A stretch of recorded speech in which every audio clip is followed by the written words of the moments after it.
जो भी लोग रात में 2-2, 3-3, 4-4 बजे तक पढ़ाई कर रहे हैं, प्लीज ये करना बंद कर दो अब। एंड अगर जैसे कोई बच्चा दिन के 6 से 8 घंटे पढ़ रहा है तो इस टाइम पे उसको मैक्सिमम कितना स्ट्रेच करना चाहिए खुद को? तुम्हारा पेपर 9 से 12 के बीच में हो गया तो तुम्हारा माइंडसेट या तुम्हारा बॉडी क्लॉक वो रहेगा ही नहीं कि उस टाइम फ्रेम में अपना बेस्ट दे पाओ। ये बहुत ही कॉन्ट्राडिक्टरी बातें हैं जितने इंटरनेट पे चलती हैं कि 1 मंथ में पूरा 16-16 घंटे पढ़ो। सो यू आर सेइंग कि वो नहीं करना चाहिए। कि ये लास्ट के 20 दिन में कई लोगों को लगता है कि यार अभी 20 दिन बचे हैं, फाड़ के एकदम पढ़ाई कर लेंगे, एकदम 16-16 घंटे 18-18 घंटे पढ़ लेंगे। तो उस चक्कर में होता ये है कि लोग बर्नआउट हो जाते हैं। तुम्हारे हिसाब से एक स्टूडेंट को इस पॉइंट ऑफ टाइम पे कोई स्पेसिफिक टेस्ट सीरीज बाय करनी चाहिए या फिर only rely on JEE Mains का जो एनटीए पे टेस्ट सीरीज पड़ी हुई है फ्री की वो वाली?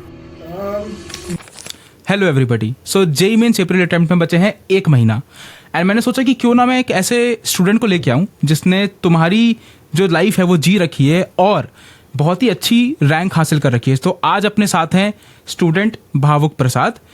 भावुक ने जेई मेंस 2022 में 381 रैंक सिक्योर करी थी। इतना ही नहीं, इन्होंने केवीपीवाई भी क्लियर करा है जिसमें इनकी रैंक 326 थी। जेई एडवांस में इनकी रैंक 1017 थी। इतना ही नहीं, इन्होंने एनटीएससी भी क्वालिफाई कर रखा है, एनएसईसी करके एग्जाम है वो भी 2 बार निकाल रखा है एंड अभी he is currently in IIT Guwahati 3rd year doing mathematics in computing. तो आज के इस पर्टिकुलर पॉडकास्ट में हम समझेंगे कि कैसे भावुक ने अपनी लास्ट 1 मंथ की स्ट्रैटेजी बनाई जेई मेंस के अप्रैल अटेम्प्ट के लिए जिससे he got AIR 381। So first of all welcome भावुक to Vichar, and I'm really glad that you accepted my invitation and you are here. Thank you very much. Thank you very much. Perfect. So भावुक, again मतलब मैं तुम्हारी social links नीचे डाल दूंगा, बच्चे देख सकते हैं तुम्हें बाद में जाके, they can ask you anything. But before we start this conversation I have a quick question to you, right? और वो मेरा क्वेश्चन है कि यार how are you so smart? Are you a prodigy from start कि तुम, क्योंकि मतलब मैंने एनटीएससी की प्रिपरेशन करी थी, केवीवाई की करी थी, नहीं निकला दोनों, but you have cracked everything. तो do you think you have been a very smart guy या फिर तुमने मेहनत करके खुद को स्मार्ट बनाया? नहीं, मतलब स्मार्ट गाय वाली जो चीज़ है वो तो बिल्कुल नहीं है मेरे अकॉर्डिंग। तो मतलब 9th तक मेरे बिल्कुल वही खेल कूद वाली चीज़ें थी, बिल्कुल पढ़ाई बहुत कम एंड वही वाली चीज़। बट हाँ, उसके बाद 10th में लाइक एक बार एनटीएससी वाली जो चीज़ आई तो वहाँ से फिर लाइक जेन्युइनली पढ़ाई चालू करी, जेन्युइनली हार्डवर्क डालना चालू किया। तो उसके बाद ही फिर रिजल्ट्स मिलने स्टार्ट हुए। लाइक 11th-12th भी 2 साल कंसिस्टेंटली काफ़ी मतलब पढ़ाई की है। ऐसा नहीं है कि मतलब बिना पढ़े ही कुछ हो गया है। तो मतलब प्रोडिजी तो मैं नहीं बोलूँगा, मैं हार्ड वर्क ही बोलना चाहूँगा मोस्टली। तो क्योंकि मैं भी ऐसा इनहेरेंटली स्मार्ट तो नहीं है, तो फिर वही। ये क्वेश्चन मैंने इसलिए पूछा था भावुक क्योंकि बहुत सारे बच्चों को लगता है ना कि यार ये तो स्मार्ट है, इनका तो होना ही था, मतलब ये तो आईआईटी गुवाहाटी जा चुके, तो प्रोडिजी आदमी है, बहुत इंटेलिजेंट है, इनको मेहनत नहीं करनी पड़ी होगी। सो ये क्वेश्चन मैंने इसलिए पूछा था कि अब उन बच्चों का डाउट क्लियर हो चुका होगा कि यार मेहनत करके यहाँ तक पहुँचा जा सकता है। सो भावुक, सीधा चलते हैं अपन स्ट्रैटेजी के लिए। तो तुम सबको बता दूं मैं कि भावुक ने स्पेशली पूरा डॉक्यूमेंट करके एक प्रॉपर स्ट्रैटेजी बनाई है लास्ट 1 मंथ की। वो स्ट्रैटेजी का जो PDF का लिंक है वो मैं भी डिस्क्रिप्शन में डाल दूंगा, तो वहाँ से तुम चेकआउट कर सकते हो। लेकिन इट्स बेटर कि पहले तुम सुन लो, तो सुन लो पूरा भावुक की स्ट्रैटेजी, देन डिस्क्रिप्शन पे लिंक डलिए, वहाँ से जाके डाउनलोड कर सकते हो। So this stage is all yours now. Thank you very much.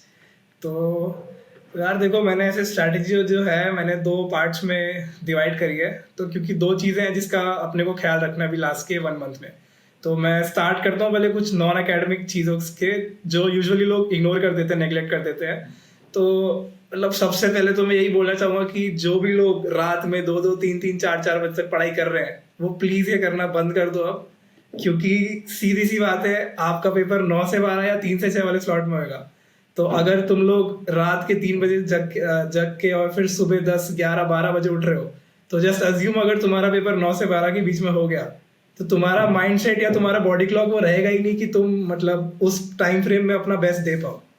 तो जितनी भी तुमने 3-3, 4-4 बजे तक जग के पढ़ाई करी है, फिर वो कोई मतलब नहीं है ना अगर तुम परफॉर्म नहीं कर पा रहे पेपर में। तो यही मेरी सबसे पहली एडवाइस तो ये रहेगी कि स्लीप साइकिल बिल्कुल एकदम से सही कर लो। 9 to 12 और 3 to 6 ये गोल्डन आवर्स है तुम्हारे। इस टाइम पे तुम्हारा ब्रेन एकदम लाइक रेजर शार्प होना चाहिए। तो सबसे पहली टिप तो मेरी यही रहेगी। इसमें छोटी सी चीज़ ऐड करूँगा। सो बहुत सारे बच्चों को है पता है, या फिर जो मुझे देखते हैं या फिर नहीं भी पता होगा तो मैं बताता हूँ। स्लीप साइकिल के चक्कर में ना मेरी जेई मेंस में रैंक जितने मेरे मॉक टेस्ट होते थे तो उसमें आती थी 4,000 5,000 मॉक टेस्ट के आसपास से, because I used to score 240 out of 360। Actual paper में I got 150 out of 360। And वो जो इतना बड़ा गैप हुआ ना, वो क्यों हुआ? जेई मेंस के एक दिन पहले मैंने सिर्फ 4 घंटे की नींद ली एंड 15 घंटे मैंने सिर्फ रिवीजन करा, बिकॉज मुझे लगा कि पढ़ाई पढ़ाई पढ़ाई, और कोई मेरे को बताने वाला नहीं था कि यार सोना भी इतना ही इंपॉर्टेंट है। So I totally agree with you कि अगर उस टाइम पे मैं 4 की जगह 8 घंटे नींद ले लेता तो 150 की जगह 200 नंबर तक तो खींच ही लेता उसको। बट या गो ऑन। एग्जैक्टली, तो यही सबसे पहले अपनी स्लीप साइकिल बिल्कुल एकदम सही कर लो। टाइमली अपना 7-8 घंटा जितना भी है आराम से सो। फिर दूसरी चीज जो मैं बोलना चाहूंगा कि अभी देखो कितना ही टाइम बचा है, 1 मंथ बचा है एट मैक्स। तो 1 मंथ ट्राई करो प्लीज, थोड़ा हेल्थ को प्रायोरिटाइज करो और ये बाहर का जंक वंक थोड़ा अवॉइड ही करो, ट्राई करो थोड़ा अवॉइड करो ये सब, क्योंकि अभी तबीयत खराब होना अफोर्ड नहीं कर सकते हैं। मतलब कुछ उल्टा सीधा खा के या मतलब ज्यादा बाहर बाहर जाना भी थोड़ा अवॉइड करो मेरे को। लाइक ये 1 मंथ जो है पूरा हेल्थ को एकदम बिल्कुल अच्छे से प्रायोरिटाइज करना है। तो क्योंकि फीवर या कुछ भी वैसे ही तबीयत खराब होने से बहुत हैम्पर हो जाता है, तुम्हें खुद को एंग्जाइटी हो जाएगी और फिर मतलब वही परफॉर्मेंस डाउन हो सकती है। तो यार इसमें एक मेरा पॉइंट है, मतलब ऐसा मैं अगर मैं एस्पिरेंट हूँ तो मैं अपनी बात करता हूँ। तो जैसे क्या होता था ना कि यार जिस दिन मैं 10 घंटे पढ़ लेता था या मैं जिस दिन मैं 12 घंटे पढ़ लेता था तो मुझे लगता था कि मैंने बहुत अच्छा कुछ करा है यार, मेरे को चाहिए रिवॉर्ड, मुझे कुछ अच्छा खाना है, मतलब ऐसा फील आता है अंदर से, राइट? तो कैसे, मतलब अगर मैं स्टूडेंट हूँ तो वो मैं कैसे कंट्रोल कर सकता हूँ, या फिर मतलब उसका कोई सोल्यूशन है तुम्हारे पास कि यार कि रिवॉर्ड तो चाहिए, तो कोई सोल्यूशन है इसका कि बच्चों के लिए कि यार कुछ ऐसा कर सकते हैं? नहीं मतलब anything in moderation is good, like have जो भी है थोड़ा बहुत, एक चॉकलेट खा लो या मतलब थोड़ी कुछ मीठा खाने का मन कर रहा है मीठा खा लो, या मतलब जो भी है मतलब थोड़ा बहुत खा सकते हैं। बट पॉइंट वही है कि एकदम ही बाहर का खा रहे हैं, दिन भर पूरा बाहर का खा रहे हैं, उल्टा सीधा खा रहे हैं या दिन भर बाहर घूम रहे हैं, तो ये सब मत करो बस। बाकी इन मोड तुम्हें पता है अपनी बॉडी की क्या लिमिट्स है तुम्हारी, तुम वो सब सबको पता ही रहता है। तो बस थोड़ा सा हेल्थ को प्रायोरिटाइज करो, बाकी तो बिल्कुल रिवॉर्ड तो मतलब डिजर्व भी करता है, अगर 10-12 घंटे पढ़ाई करी है, इतनी मेहनत करी है तो बिल्कुल रिवॉर्ड डिजर्व करते हैं। तो वो तो बिल्कुल सही बात है। Okay, understood. आई थिंक अभी हम सारे नॉन अकेडमिक्स पॉइंट डिस्कस कर रहे हैं, बिल्कुल फिर हम अकेडमिक्स पॉइंट्स भी डिस्कस करेंगे। Okay, cool. तो ये हो गया एक। और फिर एक जो चीज है जो मैं सबको बोलना चाहूंगा कि ये लास्ट के 20 दिन में कई लोगों को लगता है कि यार अभी 20 दिन बचे हैं, एकदम पूरा एकदम फाड़ के एकदम पढ़ाई कर लेंगे, एकदम 16-16 घंटे 18-18 घंटे पढ़ लेंगे। तो उस चक्कर में होता ये है कि लोग बर्नआउट हो जाते हैं, पेपर आते आते तक या पेपर के 2-3 दिन पहले तक एकदम बर्नआउट हो जाते हैं। मतलब ये मत करो please, don't try to cover up everything in just a month, that is not practically possible. तो ये चीज ट्राई मत करो। ये बहुत ही कॉन्ट्राडिक्टरी बातें हैं जितने इंटरनेट पे चलती हैं कि 1 मंथ में पूरा 16-16 घंटे पढ़ो, सो यू आर सेइंग कि वो नहीं करना चाहिए? मेरे अकॉर्डिंग नहीं, क्योंकि वो चीज जो है वो सस्टेनेबल नहीं है। मतलब मेरे अकॉर्डिंग अगर मतलब ऑफ कोर्स अगर तुम पहले से 16 घंटे पढ़ रहे हो तो तुम्हारी आदत है, कोई बात नहीं, बिल्कुल सही बात है। बट अगर कोई बंदा है जैसे जो 8 घंटे पढ़ रहा है या 10 घंटे पढ़ रहा है, तो फिर एकदम से अगर वो चाहे कि मैं 1 महीना पूरा 16-16 घंटे पढ़ाई कर लूँ, तो पॉइंट ये है कि फिर पेपर आते आते तक उसका माइंड जो है वो बर्नआउट हो जाएगा, मतलब थक जाता है माइंड एक पॉइंट के बाद। तो यू वांट कि जो आपका माइंड है वो एकदम फ्रेश रहे पेपर के टाइम पे। ये ना हो कि 1 महीना इतना घिस लिया कि मतलब पेपर के टाइम फिर वो परफॉर्मेंस ही नहीं आ पाई। तो मतलब वही है कि ब्रेक्स लेते रहो, थोड़ा बहुत ब्रेक लो। ऐसा मत करो कि मतलब कंटिन्यूअसली ऐसा पढ़े जा रहे हैं। तो मतलब वो तुम्हें भी फील हो जाएगा एक पॉइंट के बाद कि अब तुम बस बुक खोल के बैठे हो, मतलब टाइम निकल रहा है और तुम बस बुक खोल के बैठे हो। तो वो करने से बेटर है कि उस टाइम पे टेक अ शॉर्ट ब्रेक, घर पे मम्मी पापा से बातें कर लो, थोड़ा सा वॉक करके आ जाओ, या जो भी है मतलब just take a short break, जो भी तुम्हें सही लगता है, रिलैक्स करते हो जो भी तुम। अंडरस्टूड। एंड अगर जैसे कोई बच्चा दिन के 6 से 8 घंटे पढ़ रहा है तो इस टाइम पे उसको मैक्सिमम कितना स्ट्रेच करना चाहिए खुद को? मतलब अगर जैसे तुमने बोला 16 घंटे तो नहीं करना चाहिए, बट लाइक थोड़ा सा तो ज़्यादा बढ़ाना ही पड़ेगा because of course it's near. So 6 से 8 कोई घंटे पढ़ रहा है तो क्या वो उतना ही पढ़े या फिर वो 10 से 11 कर ले नंबर को? What would you suggest? Like जो 16 घंटे मैंने बोला वो तो मतलब बस ऐसी एज अ एग्जाम्पल मैंने बोला कि मतलब किसी के लिए वो बहुत ज्यादा हो सकता है। और जहां तक नंबर ऑफ आवर्स की बात है तो ऑनेस्टली बोलूँ तो मेरे को इसमें बिलीफ है नहीं उतना नंबर ऑफ आवर्स में। मैं बेटर कि मतलब 10 घंटे अनप्रोडक्टिव पढ़ाई करने से बेटर है कोई 6 घंटे अगर फुल कंसंट्रेशन के साथ प्रोडक्टिव पढ़ाई कर रहा है तो ऑफ कोर्स उसका आउटपुट बेटर आएगा। तो मतलब वही चीज़ है कि हार्ड वर्क और स्मार्ट वर्क वाली बात आ जाती है फिर यहाँ पे कि मतलब आप 10 घंटे बुक खोल के बैठे हो उससे मच बेटर है कि 6 घंटे एक्चुअली में प्रॉब्लम सॉल्व कर रहे हैं या फिर पढ़ रहे जो भी। तो आवर्स का मेरे अकॉर्डिंग सबका अपना अपना है, सबको पता होता है कि उन्होंने आज का दिन उनका प्रोडक्टिव गया कि नहीं। वो रात में सोने के पहले सबको रियलाइज तो हो ही जाता है कि आज का दिन मैंने टाइम वेस्ट किया या प्रोडक्टिव गया। तो वही है, सबका अपना अलग अलग रहेगा of course, but try to be as productive as you can. Book खोल के बैठे मत रहो बस, अगर पढ़ने बैठे हो तो एक्चुअल में पढ़ाई करो। अंडरस्टूड। हाँ, तो नॉन एकेडमिक में मोस्टली यही पॉइंट्स है। वही टू समराइज जस्ट मैं यही बोलना चाहूँगा, स्लीप साइकिल एकदम बढ़िया कर लो और हेल्थ का एकदम अच्छे से ध्यान रखो and take short breaks, just do whatever that relaxes you, take short breaks in between your study sessions. तो ये 3 चीजें मैं कहना चाहूँगा सबको, इसका ध्यान रखें। और Okay. ऑफ कोर्स मतलब बिल्कुल मोटिवेटेड रहना है और मतलब एंग्जाइटी बिल्कुल थोड़ा सा कम ही रखो। मतलब स्ट्रेस ऑफ कोर्स होगा, मतलब अगर पढ़ाई करी है तो स्ट्रेस होगा, थोड़ी बहुत anxiety of course, but don't let it overpower you, मतलब don't let the fear overpower you, just वो चीज रहती है। एंड आई थिंक अब हम डिस्कस करेंगे एकेडमिक पॉइंट्स। हाँ, अब हम एकेडमिक ये बहुत सारे बच्चे वेट कर रहे होंगे इस चीज़ का, आई एम श्योर। तो एकेडमिक पॉइंट्स में सबसे पहले जो मैं बोलना चाहूँगा वो ये है कि प्लीज़ अभी कोई नया चैप्टर या नया टॉपिक स्टार्ट मत करना। ये अभी वो करने का टाइम बिल्कुल भी नहीं है कि तुमने कोई पुराना चैप्टर उठा लिया जो बैकलॉग रह गया है या मतलब कुछ भी नया चैप्टर स्टार्ट कर दिया, तो वो प्लीज़ अभी मत करना।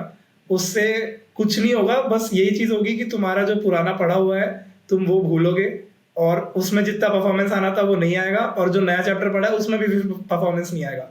तो ये बिल्कुल मेरी एक स्ट्रिक्टली मना करूंगा मैं कि ये तो बिल्कुल मत करना, नया चैप्टर स्टार्ट मत करना। ये तो मैं भी जितना बच्चों को भी- बोलता हूँ कि अगर हाँ। नया चैप्टर चालू करने से अच्छा है कि जो पुराना है उसको स्ट्रॉन्ग कर लो, और नया चैप्टर तुम्हें इतनी ज़्यादा वो क्या बोलते हैं हिंदी में, चुल है तो हाँ, बिल्कुल। तो वन शॉट दे के ख़त्म करो, मतलब इतना मत करो कि मतलब उसमें घुस रहे हैं चैप्टर के अंदर। बिल्कुल। तो वही कहना चाहूंगा मैं, मतलब पुराना जितना भी सपोज 70% सिलेबस कंप्लीट है तुम्हारा, 30% चलो मान भी लूं नहीं कर रखा तुमने, 70% है, तो ट्राई करो वो 70% जो कंप्लीट है वो इतना स्ट्रांग हो जाए कि उसमें से कुछ भी क्वेश्चन आए वो तुम गलत ही ना करो। अगर इतना स्ट्रांग है, अगर तुम्हारी उसमें एक्यूरेसी है, तो तुम्हारी पक्के से परसेंटाइल और रैंक अच्छी आएगी। तो ये चीज़ एक है जो मैं बिल्कुल से बोलना चाहूँगा, तो इस चीज़ का सब लोग ध्यान रखें। फिर आते हैं इस बात पे कि अभी सबको थोड़ा सा डाउट रहता है कि अभी करे क्या, लास्ट के 20 दिनों में पढ़ाई के टर्म्स में करे क्या, मतलब क्या करें, मतलब रिवाइज करें या कोई मतलब नोट्स पढ़े, क्या करें। तो मेरा जो रहता है इसमें, जो मैंने जो किया था वो ये है कि देखो 2 साल जो भी तुमने पढ़ाई करी है, पढ़ाई जितना भी कॉन्सेप्ट्स ग्रास्प करने थे, प्रैक्टिस करनी थी, तुम्हारी शीट से जो तुम्हारी मॉड्यूल्स है वो तुमने कर लिया। अब 20 दिन में ऐसा कुछ तुम मॉड्यूल से प्रैक्टिस करके कुछ होगा नहीं। तो मेरा जो सेकंड पॉइंट है, मैं ये सबको अभी डाउट रहता है कि अभी के आखिरी के 20 दिन में एग्जैक्टली करे क्या पढ़ाई के टर्म्स में, मतलब हम रिवीजन करें या फिर अपने कॉन्सेप्ट्स जो पढ़े थे वो रिवाइज करें या मॉड्यूल्स के क्वेश्चंस करें। तो मेरा जो इसमें रहता है पर्सनली वो ये है कि जितना पढ़ाई करनी थी वो 2 साल में कर लिया अपन ने, ठीक है। जो मॉड्यूल्स थे सॉल्व करने थे, जो तुम्हें कोचिंग ने दिया, जो भी व्हाटएवर वो कर लिया अपन ने।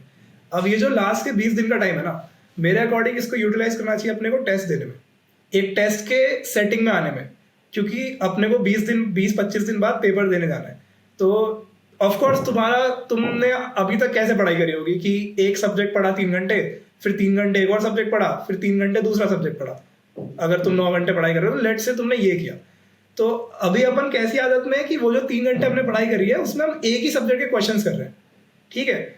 लेकिन पेपर में एक्चुअल में क्या करना है कि अपने को स्विच करना है एकदम से, मतलब इस एक सब्जेक्ट में 10-20 चैप्टर है और हर क्वेश्चन एक अलग चैप्टर से होगा, तो अपने को स्विच करना है, माइंड स्विच होना चाहिए एकदम से कि ये अलग चैप्टर का क्वेश्चन है, तो अपना एकदम से दिमाग चले कि ये इस टॉपिक का क्वेश्चन है। फिर चैप्टर के बाद सब्जेक्ट भी स्विच करना है। फिर एक चीज होती है कि स्पीड लानी है। तुम अभी कैसे सॉल्व करते हो कि तुम लेके बैठ जाते हो कि शीट और फिर आराम से सॉल्व कर रहे हैं जितना भी टाइम लग रहा है, तो लेकिन पेपर में तो वो चलेगा नहीं। पेपर में हर क्वेश्चन को एक फिक्स्ड अमाउंट ऑफ टाइम देना है। तो ये सब जो स्ट्रैटेजीज है ये कहाँ से आएगी, तो ये आएगी पेपर अटेम्प्ट करने से। और मॉक टेस्ट का best source of course NTA का है ही बढ़िया, कि इतने सारे सेशंस लेते हैं, इतने सारे जेईई मेंस लेते हैं, तो तुम्हारे पास इतने सारे पेपर्स तो है ही।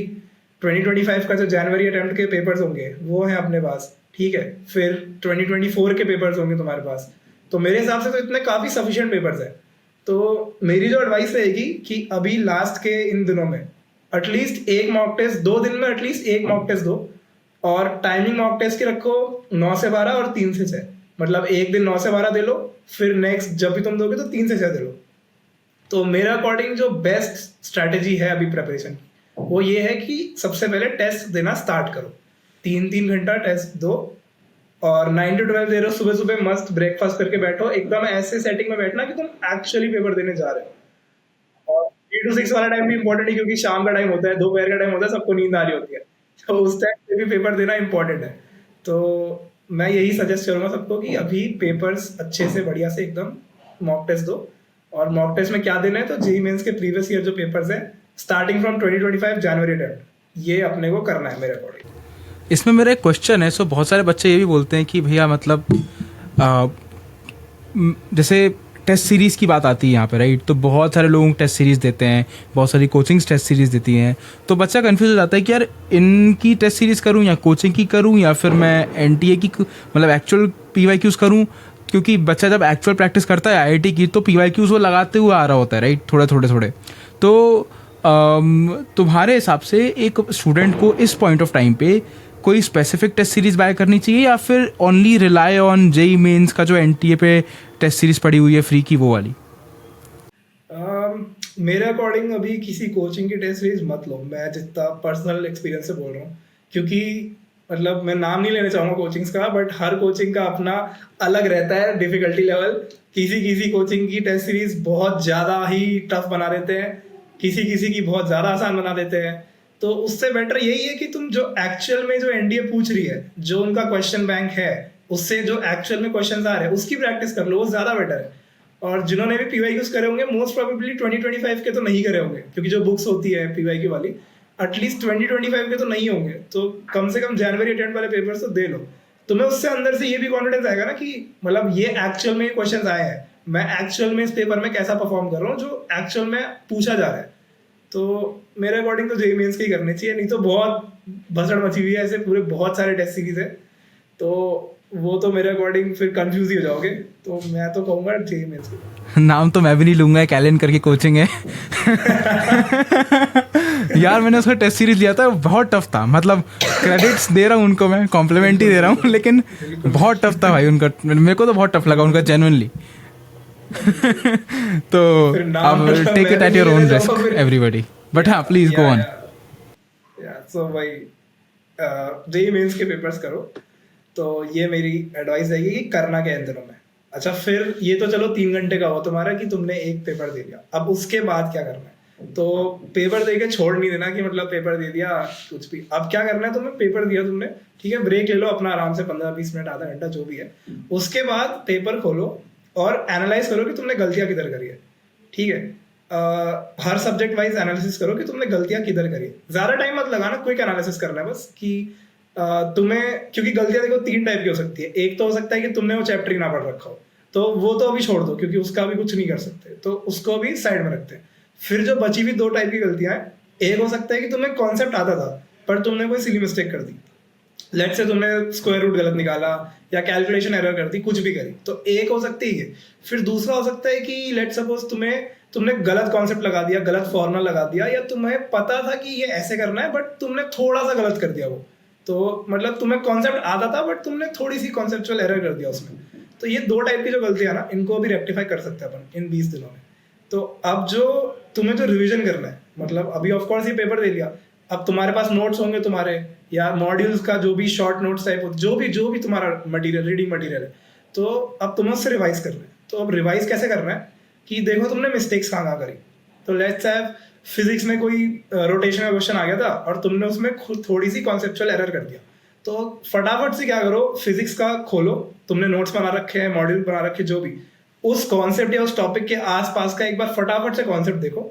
फिर जो क्वेश्चन तुमने गलत किया उसे एक बार खुद से ट्राई करो, उसका सॉल्यूशन तो होएगा ही, सॉल्यूशन देखो, खुद से ट्राई करो, और फिर अगर तुम्हें कॉन्फिडेंस आ गया बहुत बढ़िया बात है, कॉन्फिडेंस नहीं आया तो जो जेईई मेन की प्रीवियस ईयर बुक्स होती है बहुत सारी आती है, अरिहंत की आती है, किसी किसी की आती है, या तो कुछ नहीं तो चलो तुम मॉड्यूल उठा लो और तुम रोटेशन के वो सवाल जो है 5 या 6 सवाल उसके लगा लो, उस टॉपिक के 5 या 6 सवाल लगा लो, तुम्हें मस्त कॉन्फिडेंस आ जाएगा कि ये वाला टॉपिक जो है मेरा, अब ये टॉपिक स्ट्रांग है, अगर वापस से ये जेईई मेरे एक्चुअल जेईई मेन में अगर ये क्वेश्चन आया तो ये क्वेश्चन मैं गलत नहीं करूँगा। तो इसी को हम लोग बोलते हैं कंसोलिडेट करना, जो पढ़ रखा था उसे कंसोलिडेट कर रहे हो कि जितना पढ़ा है उसमें से कुछ गलत ना करे।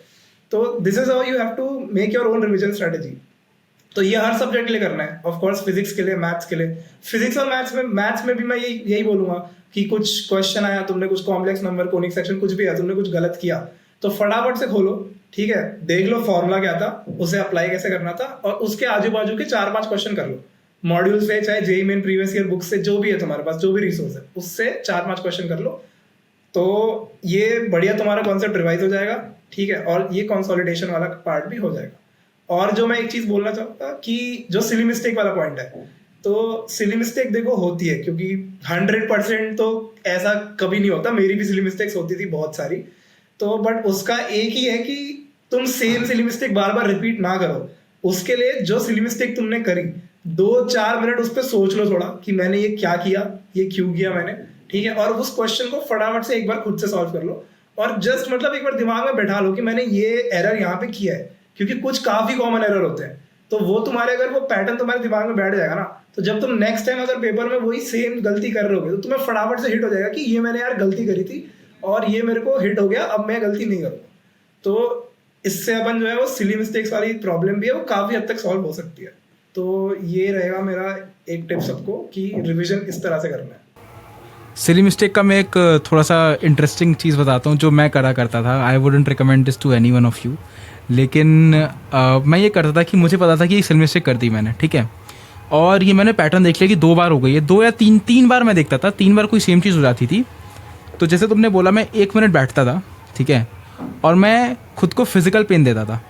फिजिकल पेन यानी कि मैं मजाक नहीं कर रहा हूँ, फिजिकल ऐसे मैं खुद को यहाँ पे हेड पे थोड़ा मार लिया मैंने, और या फिर मैंने खुद को चाटा मार लिया है, मतलब genuinely I used to give myself physical pain so my nerves remember कि ये सिली मिस्टेक करने के चक्कर में तुम्हें पिटाई पड़ी है खुद से, एंड उसके बाद वो मिस्टेक मुझसे नहीं होती थी। तो ये मतलब ऐसा मैं किसी को रिकमेंड नहीं करूँगा, लेकिन मैं अपना एक्सपीरियंस बता रहा हूँ कि जैसे भावुक ने बोला कि यार तुम 5 मिनट बैठ के सोचो कि क्यों हुआ, कैसे हुआ, तो उसमें मैंने ये थोड़ा स्टिमुला ऐड कर दिया एक तरीके से कि इसकी जगह थोड़ा सा खुद को पीट भी लो, तो क्या होगा, वो भूलोगे नहीं फिर तुम कभी। But go on.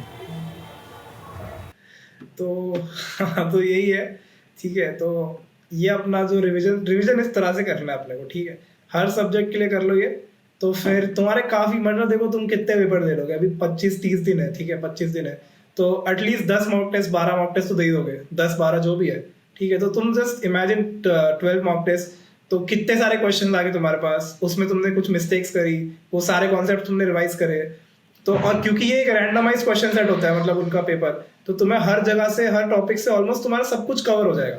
तो इन अ वे तुम्हारा पूरा जितना भी है रिवाइज हो जाएगा, जो एक्चुअल में जिस सब्जेक्ट से, जिस चैप्टर से क्वेश्चन पूछे जा रहे हैं, वो तुम्हारा एक पूरा रिविजन हो जाएगा। तो मेरे अकॉर्डिंग ये बेस्ट फॉर्म ऑफ रिविजन है अभी लास्ट के 20-25 दिनों के लिए। तो this is one of the things.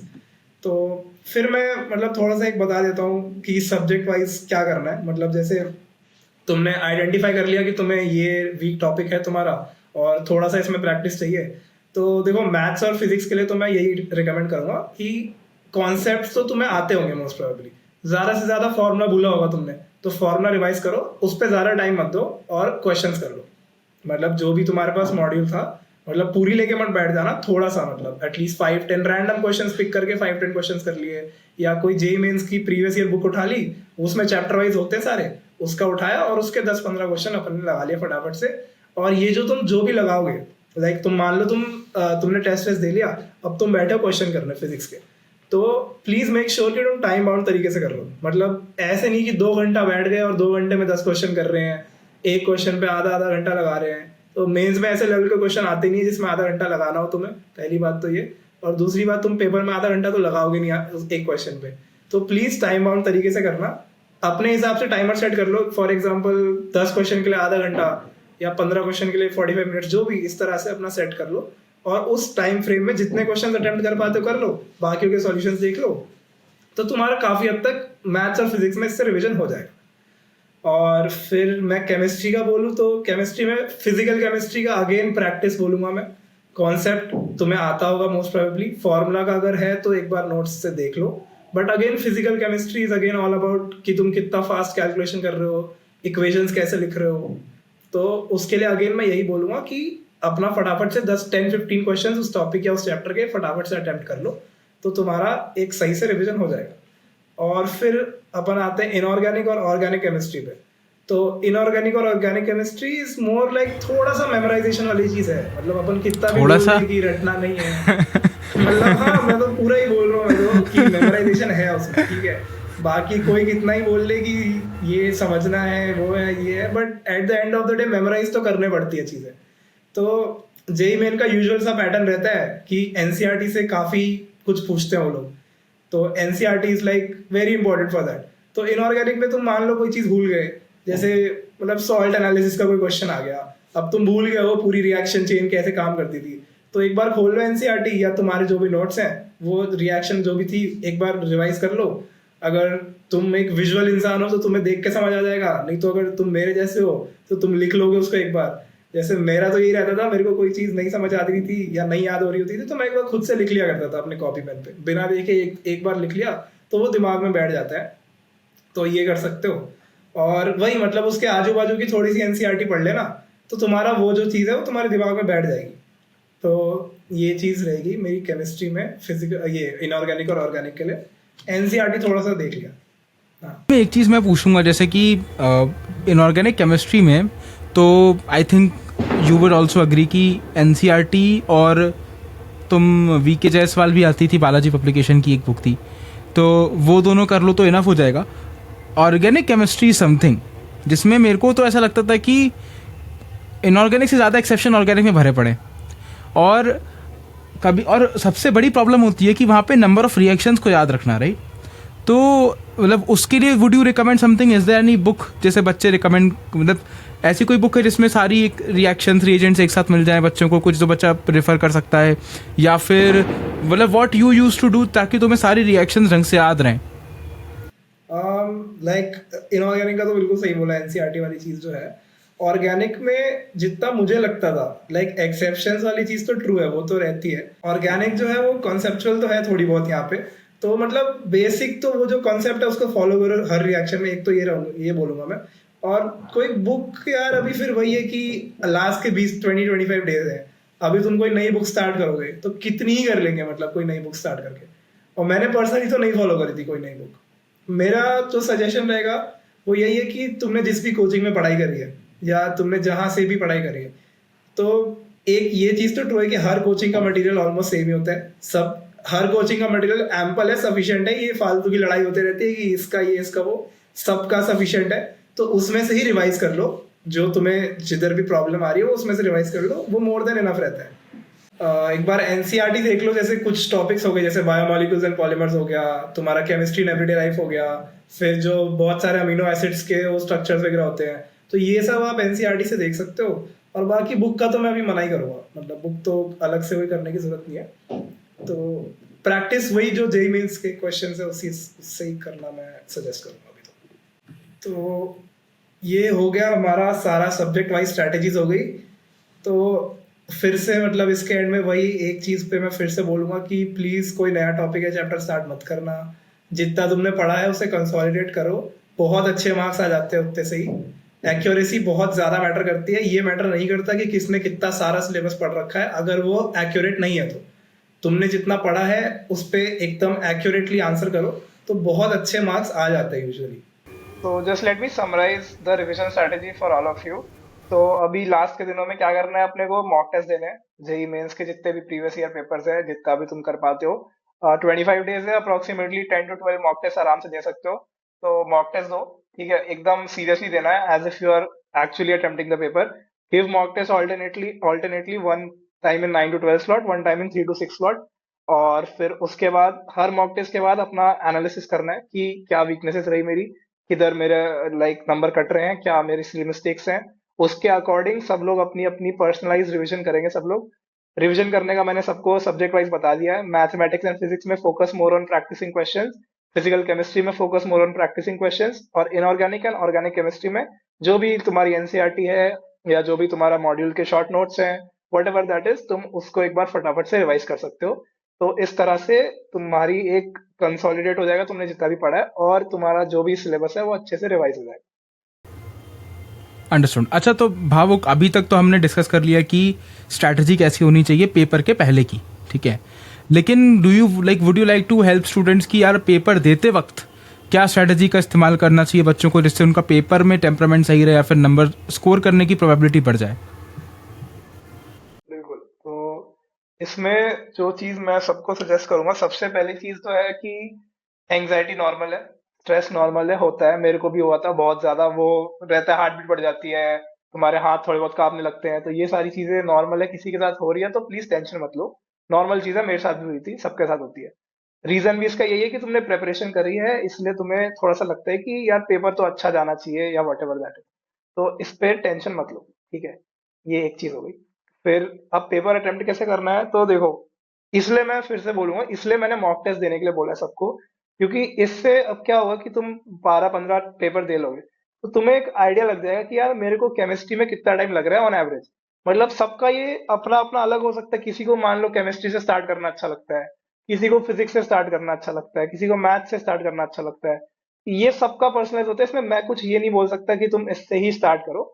But कुछ बेसिक पॉइंट्स मैं सबको बोल देता हूँ कि देखो, केमिस्ट्री जो है, केमिस्ट्री मेरे अकॉर्डिंग सबसे ज्यादा, मतलब अगर तुम उसका रिटर्न ऑफ टाइम इन्वेस्टेड देखोगे ना, तो सबसे ज्यादा उसका ही है, क्योंकि तुम उसमें कम टाइम देके बहुत मार्क्स ला सकते हो।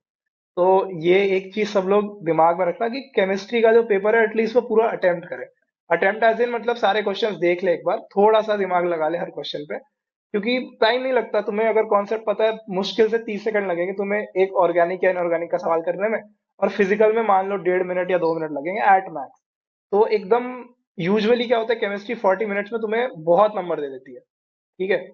70 नंबर, 80 मार्क्स, अगर बहुत अच्छे से पढ़ रखे तो 90 मार्क्स आराम से तुम केमिस्ट्री से निकाल सकते हो। तो ये एक बेसिक चीज सब लोग दिमाग में रखे कि केमिस्ट्री का छोड़ के मत आना पेपर, मतलब देखा ही नहीं किसी ने, ये मत करना, ठीक है।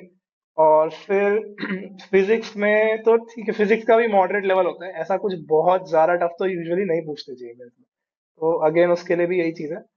फिर मैथ्स तो देखो यार, मैथ्स 2022 या 2021 से एक पॉइंट आया जब से मैथ्स थोड़ी टफ हो गई है। तो मैथ्स अच्छे लेवल की आती है, इवन मैं तो अग्री करूंगा इस बात पे कि जेई एडवांस लेवल की मैथ्स के क्वेश्चंस आते हैं तुम्हारे जेई मेंस के पेपर। तो अब इस पे क्या करना है ये मैं थोड़ा सा डिस्कस कर लेता हूँ। मान लो बहुत टफ क्वेश्चन आ गया, ठीक है।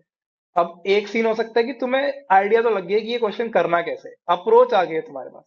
अप्रोच आ गई है तो ठीक है, you can try, no problem with that.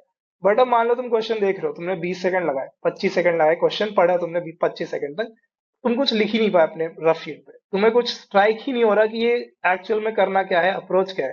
तो फिर मैं बोलूंगा कि उस क्वेश्चन को स्किप करो और आगे बढ़ो, क्योंकि अगर तुम उस पर टाइम वेस्ट करोगे तो तुम आगे के क्वेश्चंस नहीं कर पाओगे, तुम्हारा कॉन्फिडेंस लो होगा। तो उससे मच बेटर है कि स्किप करके आगे बढ़ जाओ, ठीक है। तो यूजुअली मैं क्या करता था इसमें, मैं 2 राउंड्स में अटेम्प्ट करता था, ये मैं तीनों सब्जेक्ट में यही करता था। फर्स्ट राउंड ये होता था, हाँ, फर्स्ट राउंड ऑफ अटेम्प्टिंग होता था कि कुछ क्वेश्चंस होते हैं ना जो मतलब एकदम स्ट्राइक हो जाते हैं, देखते ही पता चल गया यार ये तो कोनिक सेक्शंस का इस फॉर्मूले से होगा, पैराबोला के इस फॉर्मूले से होगा, तो मैं एकदम फटाफट से फॉर्मूला लगाया और क्वेश्चन कर दिया मैंने। फिर तो ये एक टाइप ऑफ क्वेश्चंस होते हैं जो एकदम से स्ट्राइक हो गए, या इजी क्वेश्चंस हो गए, या इवन मॉडरेट में भी तुम्हें स्ट्राइक हो गया कि ये इजी फॉर्मूले का क्वेश्चन है, ये ऐसे ही होगा। तो इन टाइप ऑफ क्वेश्चंस को पहले अटेम्प्ट करके खत्म कर दो। इससे होगा ये कि तुम्हारी कॉन्फिडेंस बढ़ जाएगी कि तुमने एक certain part of paper complete कर लिया है, एक सर्टन पार्ट ऑफ मार्क्स तुम्हारे गारंटीड है कि इतने तो मेरे आ ही रहे हैं। तो इससे क्या होगा, तुम्हारा कॉन्फिडेंस बूस्ट होगा, ठीक है। तो ये एक राउंड वन ऑफ अटेम्प्टिंग का सब लोग रखो। फिर इसके बाद राउंड टू ऑफ अटेम्प्टिंग करो। जो क्वेश्चंस तुमने मार्क करके रखे थे या जो क्वेश्चंस तुमसे नहीं हुए थे, उस पे एक बार वापस आओ। उसमें भी उस पे वापस आओ जिसमें तुम्हें थोड़ा सा स्ट्राइक हुआ था कि यार ये एटलीस्ट थोड़ा थोड़ा लग रहा है कि इस तरह से हो सकता है। उस पे वापस आओ, थोड़ा सा अटेम्प्ट दो उस पे फिर से। तो क्या हुआ कि तुमने राउंड वन में तुम्हारा कॉन्फिडेंस बूस्ट हो चुका है। तो तुम्हारा खुद कॉन्फिडेंस बूस्ट होने से जो क्वेश्चन तुमसे नहीं हो रहा था ना उस टाइम, वो होने की प्रोबेबिलिटी बढ़ जाती है। तो ऐसा हो सकता है उस टाइम ना स्ट्राइक हुआ हो, बट अब स्ट्राइक हो सकता है, क्योंकि तुम्हारा माइंड थोड़ा रिलैक्स है अब कि यार इतने नंबर तो मेरे आ रहे हैं। तो इस फॉर्मेट में पेपर अटेम्प्टिंग मेरे अकॉर्डिंग होनी चाहिए कि जो क्वेश्चन शुरू में 30 सेकंड तक सोचने के बाद भी कुछ नहीं समझ आ रहा है उसे स्किप करके आगे बढ़ो। और फिर मतलब बेसिकली यही है कि ये सेलेक्टिव सेलेक्टिव होना पड़ेगा इसमें थोड़ा सा, क्योंकि 300 on 300 आते हैं, ठीक है, मैं डिनाई नहीं कर रहा हूँ, बट अच्छी परसेंटाइल अच्छी रैंक के लिए 300 on 300 हमेशा लाना जरूरी नहीं है, वो AIR 1 के आते होते हैं। ठीक है, तो 300 on 300 सबको नहीं लाने होते, तुम्हें सेलेक्ट करने क्वेश्चन, सेलेक्ट करके अपना स्कोर उधर मैक्सिमाइज करना है तुम्हें, तो ये चीज करनी है। तो ये ऐसे ही होगा कि जो जिस पे तुम्हें कॉन्फिडेंस है फटाफट से उसे एक राउंड में कंप्लीट कर लो, फिर सेकंड राउंड में वापस आओ और जो नहीं हो रहे उनको एक बार फिर से ट्राई करो। तो ये ये एक बहुत ही sorry to interrupt but this is actually when I am thinking बहुत ही प्यारी स्ट्रैटेजी है, बिकॉज अगर इस स्ट्रैटेजी का मैं यूज़ करूँगा तो मैं एक बार में जल्दी से पूरा पेपर स्कैन भी कर लूँगा, और मैं अच्छे अच्छे जो मेरे को मैं जिसमें स्ट्रांग हो वो फटाफट हो जाएंगे, और जो मेरे को लग रहा है कि बिल्कुल ही नहीं छूने वो भी स्ट्राइक ऑफ हो जाएंगे तुरंत। तो मेरे को विद इन आई थिंक अगर 3 घंटे का पेपर है तो 1 घंटे के अंदर मुझे समझ में आ जाएगा कि कौन से क्वेश्चन को छूना भी नहीं है, किन से किस क्वेश्चन में फाइट मारनी है, और किन से किस क्वेश्चन को तुरंत जल्दी करना है। I think this is a very good way rather than thinking कि पहले केमिस्ट्री करो क्योंकि केमिस्ट्री में ब्ला ब्ला ब्ला, या फिर मैथ्स करो या फिर फिजिक्स करो। This is a very good approach. बिल्कुल। तो यही है कि और फिर बाकी अब पॉइंट आता है कि कौन सा सेक्शन से चालू करें, लाइक केमिस्ट्री से स्टार्ट करें कि फिजिक्स से स्टार्ट करें। तो वो अभी तुम ये 10-12 मॉक टेस्ट दोगे ना, 12-15 मॉक टेस्ट जो भी दोगे, उसमें तुम्हें आइडिया लग जाएगा। थोड़ा सा एक्सपेरिमेंट कर लो एक दो मॉक टेस्ट में। मतलब यूजुअली मैथ से तो मत स्टार्ट करो, मतलब मेरा सजेशन तो ये रहेगा, क्योंकि फिर अगर डिमोटिवेट हो गए मैथ से फिर आगे का पेपर खराब होगा। तो यूजुअली मैं तो केमिस्ट्री से पर्सनली स्टार्ट करता था, बट तुम्हारी चॉइस है, तुम किससे भी कर सकते हो। अगर तुम्हें कॉन्फिडेंस जिस भी सब्जेक्ट में मैक्सिमम कॉन्फिडेंस है उससे स्टार्ट करो। उस सब्जेक्ट को जो मैंने स्ट्रैटेजी बताई राउंड 1 राउंड 2 वाली, राउंड 1 सारे सब्जेक्ट्स पे लगा लो। केमिस्ट्री में कर लिया राउंड 1, फिर फिजिक्स कर लिया, फिर मैथ्स कर लिया, जो भी जैसे भी करना है, और फिर अपना राउंड 2 पे आ जाओ और ऐसे जो है अपना पेपर कंप्लीट कर लो। और एक इसमें चीज, हाँ, सॉरी, इसमें मैं एक चीज़ पूछना चाहूँगा भावक आपसे कि यार जब बच्चा पेपर देता है, स्पेसिफिकली जेई मेंस की बात करूँ जहाँ पे सिर्फ एमसीक्यूज अभी आने वाले हैं, तो इसमें ना एक पॉइंट होता है कि यार तुक्का स्ट्रैटेजी या फिर ऑप्शन एलिमिनेशन, लेकिन उसमें नेगेटिव मार्किंग बहुत ज़्यादा हो जाती है। मतलब बच्चों की मैंने देखा है कि ज़्यादातर बच्चों की इन दी एंड में नेगेटिव ही ज़्यादा स्कोर बढ़ता है, पॉजिटिव बहुत कम बढ़ता है। तो इसके regarding what do you think student should do?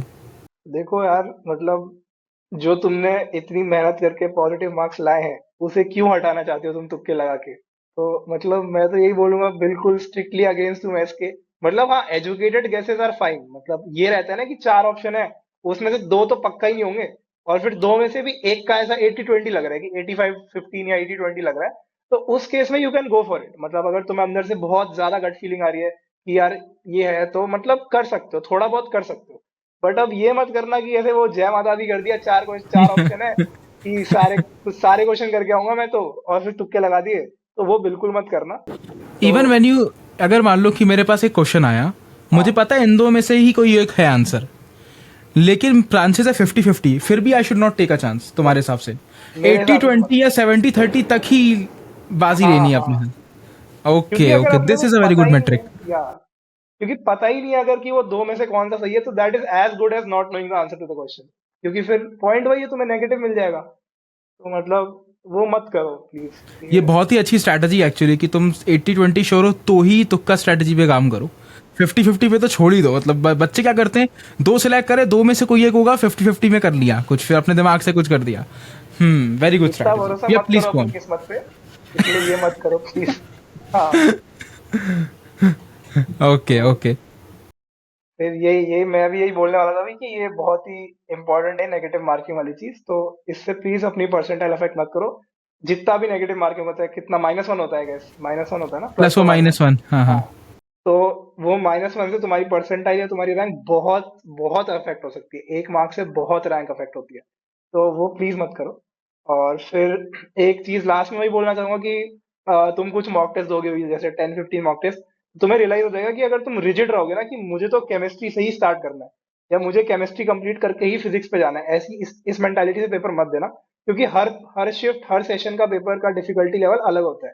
किसी शिफ्ट में हो सकता है फिजिक्स आसान आ गई, किसी में हो सकता है केमिस्ट्री आसान आ गई, मैथ्स तो यूजुअली नहीं आती आसान, बट हो सकता है किसी में मैथ्स डुएबल आ गई। तो उसके अकॉर्डिंग थोड़ा सा अडेप्टिव रहना कि तुम्हें वो पेपर देते देते राउंड 1 में तुम्हें स्ट्राइक हो जाएगा, कि कौन सा सेक्शन डुएबल, कितना डुएबल है, कौन सा सेक्शन कितना लेंदी है। तो उसके अकॉर्डिंग थोड़ा सा अडेप्टिव रखना दिमाग को, एकदम रिजिड मत होना कि मुझे केमिस्ट्री ही करनी है पहले या कुछ वैसा। तो थोड़ा सा अडेप्टिव रखना। बाकी मेरे अकॉर्डिंग ये राउंड 1 राउंड 2 वाली स्ट्रेटेजी फॉलो करो, ये बेस्ट होती है मेरे अकॉर्डिंग। तो ये चीज मैंने भी करी है, और इसको इम्प्लीमेंट करो बिल्कुल अपने मॉक टेस्ट में। जितने भी 10-15 मॉक टेस्ट दोगे, हर मॉक टेस्ट में इस चीज को इम्प्लीमेंट करो, तो तुम्हारा पेपर में जो भी रिजल्ट होगा वो मैक्सिमाइज हो जाएगा। अंडरस्टूड। अच्छा, एक one last question I have, but उसके पहले अच्छा, तो अगर if you are liking this conversation तो पहले तो भाई सब्सक्राइब कर लो, ठीक है, ताकि मैं ऐसे ही महानुभावों को लेके आते रहूँ तुम्हारे लिए। And if you want to talk to Bhavuk because he is from IIT, there is a platform, हमें थोड़ा सा मैं इंटीग्रेट कर दूँ भावुक, वेरी इंपॉर्टेंट। सो अगर तुम लोगों को नहीं पता, I have created a platform, it's called true mentor. True mentor एक इंडिया का पहला प्लेटफॉर्म है जहाँ पे तुम किसी भी IITian से इंस्टेंटली बात कर सकते हो। तो अगर तुम्हें भावुक भैया से बात करना है, he is available on true mentor, link description में है, पहली लिंक की है, वहाँ पे जाना। अगर तुम्हें भावुक भैया से पर्सनली लाइक कॉल पे या चैट पे बात करनी है, he is available there, you can go, you can book a call और session with him and you can chat with him. And जैसे यहाँ पे वो तुम्हारी ऑनलाइन हेल्प कर रहे हैं, वैसे ही वहाँ पे तुम्हारी 1-on-1 हेल्प कर देंगे। बट अगेन मतलब moving on to my question, this was just the promotion part. So मेरा क्वेश्चन तुमसे, जेन्युइन क्वेश्चन ये था कि यार तुम्हारी AIR 381 आई, ठीक है, which is like NIT Trichy, then उसके बाद तुमने AIR 1000 क्रैक करी, 1000 AIR लेने के बाद भी मैथमेटिक्स एंड कंप्यूटिंग क्यों? CS क्यों नहीं? ये मेरा जेन्युइन क्वेश्चन है यार, तो इसका तो आंसर करे मैं छोड़ने नहीं वाला। तो मतलब लाइक मेरे पास जो ऑप्शंस थे, लाइक 1000 AIR पे जो ऑप्शंस थे वो IIT Guwahati MNC, IIT Guwahati MNC था, फिर आई गेस DSI था, आई गेस DSI था, एंड IIT इंदौर CSE था, आई गेस IIT इंदौर से CSE स्टार्ट हो रहा था। तो मतलब ठीक है, मतलब मेरे को लगा कि IIT गुवाहाटी, मतलब मैं तो जेन्युइनली यही आंसर दूंगा, ये सब मैथमेटिक्स अच्छी लगती है, ये सब मुझे तो ये सब ये नहीं होता है यूजुअली मेरे अकॉर्डिंग, जिसको जो मिल रही होती है वही लेता है यूजुअली। तो मतलब तो मेरे को उसमें से अपने ऑप्शंस में से बेस्ट जो लगा, मैंने अपने टीचर से, काउंसलर से जो भी बात करी, तो वही IIT गुवाहाटी MNC बेस्ट लगा मेरे को, तो मैंने लिया वो। तो ठीक है, मतलब अभी मैथ्स है, काफी रिगरस मैथ्स है, बट ठीक है, I am liking the course, to be honest, it's not bad, it's good only, it's not bad, it's a blend like of तो करना ही मैथमेटिक्स पड़ेगा, एंड करना ही पड़ेगा अब CSE। तो। हाँ, वो तो कोई ऑप्शन है नहीं वैसे भी। क्रेजी यार, crazy. I keep telling students कि यार focus on college more than branch. Would you agree to this? या I want to exactly. Ask this thing कि यार तुम्हें अगर जैसे IIT पलक्कड़, IIT धारवाड़ या IIT इंदौर में CS मिल गई, वर्सेस तुम्हें IIT दिल्ली में मैकेनिकल मिल रही है या सिविल मिल रही है या फिर ऐसी कोई ब्रांच मिल रही है या फिर गुवाहाटी में MNC ब्रांच, तो वुड यू अग्री कि यार बच्चों को कॉलेज टॉप 7 IITs को टारगेट करना चाहिए rather than focusing on branch? I think like up to a branch ही ट्रू है, मतलब unless the branch is like very, मतलब बहुत ज्यादा ही कुछ अनऑर्थोडॉक्स ब्रांच है, लाइक माइनिंग या वैसा कुछ, तो unless it is that, I think कि better college has its benefits. मतलब यू हैव लाइक, मतलब जैसे क्लब कल्चर बेटर होता है, आपके पास एक्स्ट्रा करिकुलर डेवलपमेंट की बेटर अपॉर्चुनिटीज है, लाइक किसी को डांस या वट एवर, डांस हो गया, म्यूजिक हो गया, जो कोडिंग हो गई, इसके क्लब कल्चर टॉप 7 IITs में डेफिनेटली मच बेटर है। एंड फिर अपॉर्चुनिटीज एज इन तुम्हें प्लेसमेंट्स जो भी है, तो वो वाली चीज भी थोड़ा सा फैक्टर रहता है कि टॉप 7 में थोड़ा सा वो तो बिल्कुल रहता है कि उसकी ब्रांड वैल्यू होती हरियाली है भी थोड़ी बहुत ज्यादा। है, हरियाली भी हाँ। बहुत है टॉप 7 IITs में। ग्रीनरी की तो बात कर रहा हूँ यार, मैं कैंपस ग्रीनरी की बिल्कुल बात कर रहा बिल्कुल, हूँ। हाँ। कैंपस ग्रीनरी काफी ज्यादा है। तो हाँ। तो यही चीज, तो ये तो रहता है, मतलब एक बेटर, मतलब बेसिकली ये वही है, एक ट्रेड ऑफ वाली चीज है, मतलब तुम्हें प्रायोरिटाइज करना पड़ेगा हर की तुम क्या लेना चाहते हो, बट बेटर कॉलेज के बेनिफिट्स हैं थोड़े से, अपॉर्चुनिटीज के मामले में वो थोड़ा बेटर रहता है। Understood, understood, understood. So, Bhavuk, that was the conversation for today. Thanks a lot for helping a lot of students. I think 1 घंटे की कॉल, बट आई थिंक इससे बच्चों के बहुत सारे घंटे सेव हो पाएंगे। एंड अगर तुम अभी यहाँ तक कॉन्वर्सेशन देख रहे हो, भावुक भैया से बात करनी है, ट्रू मेंटर पे जाओ, भावुक भैया के साथ कॉल या सेशन बुक करो, अपना चैट या call session, and he will be more than happy to help you out as well. And resources की लिंक नीचे दे रखी है जो भावुक भैया ने खुद बनाया था, सेम चीज़ जो हमने डिस्कस करी, तो वो भी मैं डाल दूंगा। एंड अगर ये पॉडकास्ट पसंद आए तो थोड़ा प्यार दिखाओ, लाइक शेयर करो, दोस्तों के साथ शेयर करो, अपने कॉम्पिटिटर्स की तरह मत देखो उनको, they are not your competitors, they are your fail. ठीक है चलो कॉम्पिटिटर ही मानेंगे बच्चे, तो क्या ही मत करना शेयर उनके साथ, किसी और के साथ शेयर कर दो, एक बच्चे के साथ शेयर कर दो, ठीक है। एंड सब्सक्राइब करके जाना। चलो बाय बाय।